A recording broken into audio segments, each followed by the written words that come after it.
Ayan guys, palit tayo ng air filter.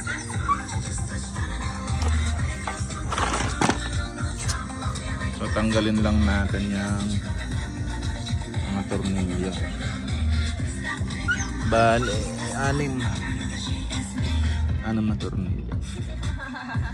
So ayan, tanggalan natin yung mga tornilyo.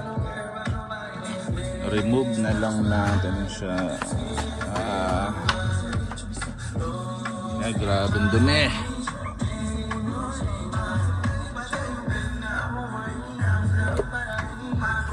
tanggalin lang natin yan.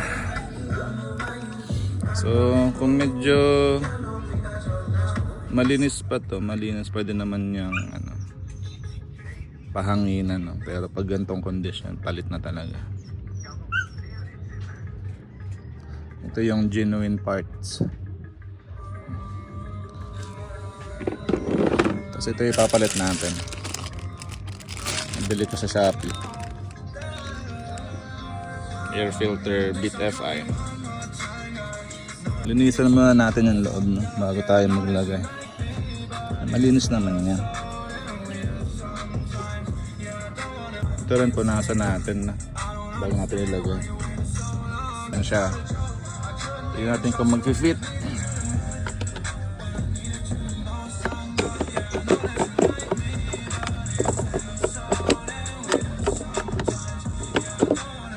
Ako mukhang hindi siya fit Fit pala. Ayan. Wait lang. Lagyan natin yung cover para mas kumapit.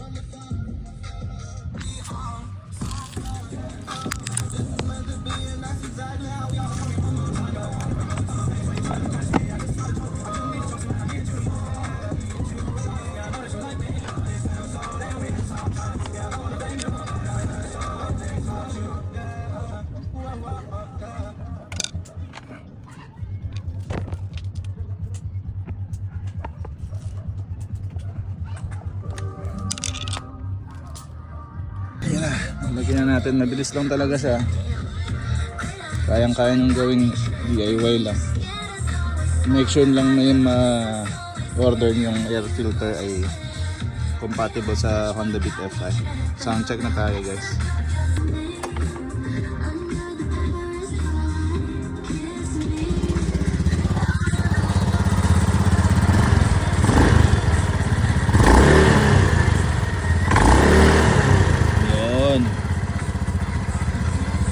Malinis na yung tunog.